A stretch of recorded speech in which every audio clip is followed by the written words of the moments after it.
तू लगलो अपने मुंह से अपने बड़ाई अब ताके न रख लिखा है भाई। खड़ो तू बोले ले बड़ो कि ननिया के ससुर रंडिया के भाई हम उमेश लाल यादव है। हम का तो लालचंद पासवान है। बाहरे भाई बा कबार दे ले आज कबार दे ले। आपको अंदाज है किससे बात कर रहे हैं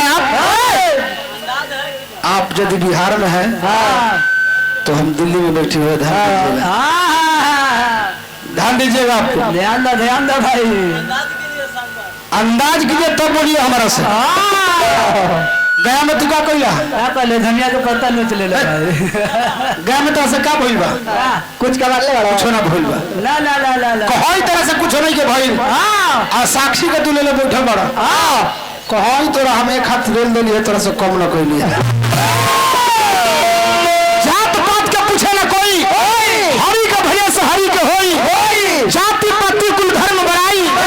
धन बल परिचय गुण चतुराई भक्ति हिंगरे सो है कैसे जलबारी तो देखिए जैसे राम नाम कहु बारंबारा चक्र सुदर्शन है रखवा। एकदम पत्रा से एगो चौपाई बोला अहिर है तफन्ना है कहना शिकायत कराते हैं। मोरी में कैसे न टीकी में तो ही भाई। अब जात को शिकायत नहीं कराइए ना ना ये सब गलत बात है। ये सब मत बोलिए कलाकारी को और जात पात के बात बोलते हैं भैया जी तो मानव का जाति पाति कोई है नहीं है। ना ना ना ना ना अहिर क्या बोलते हैं? अहिर का मतलब क्या होता है? तो नहीं आप ही लोग जाति बात पर अथी कर दिए समझे ना ऐसा बात ना बोले का चाहिए ना बबुआ। इस बिहार में यदि आप 14% है मैसरा जी तो हम भी 6.5% है। आप यदि मौका दिखाइएगा तो उठाकर पटक को ध्यान दीजिएगा। जाति पाति कोई कलाकारी में जाती सब अच्छा प्रयास हुआ भेल तो बैरागी जी के छोड़ दिलो बात बोले के चाहे व्यास जी बोले ही तरह के दिमाग नहीं है बोले गलत तू औकात पे छुगर महतो वाला बोली आई तो कह के कहा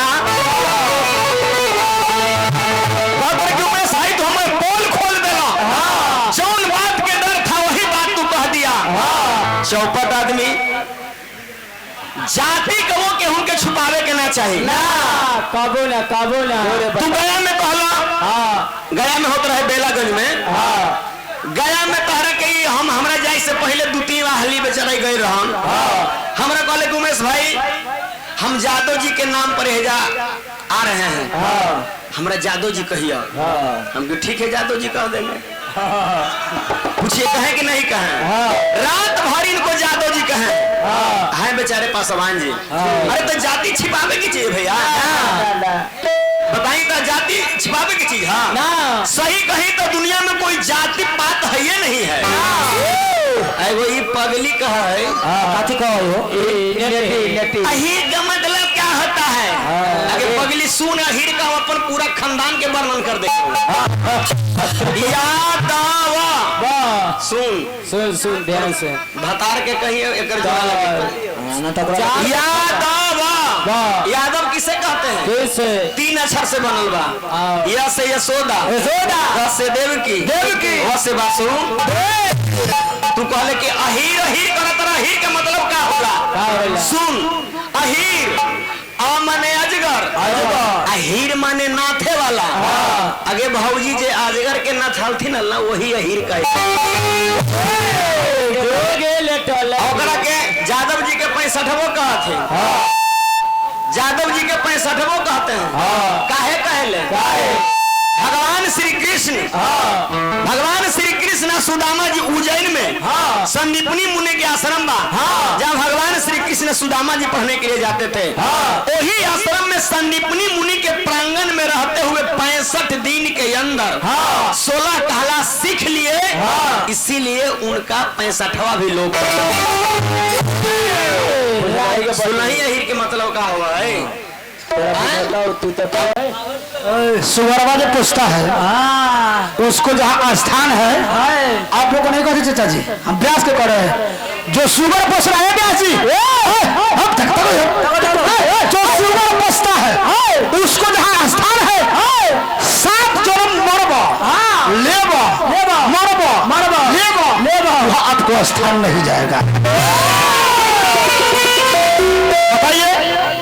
सुपर भक्त के जहाँ स्थान है वहाँ स्थान इस 7 जन्म जन्म का तो होगा होता बुढ़वा आदमी कहेंगे बरजोरी मुंह लगे ध्यान देना। अरे मोट देख के शक्ति ना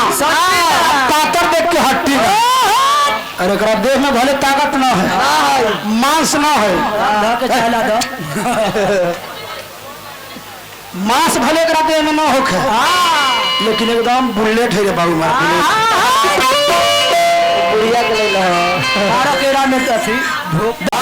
मौगी के बुखार लगा हो ले जाही देखावे ला कलकत्ता रे हमरा खांसी सर्दी होवे तो देही पीस के तुलसी जी के पत्ता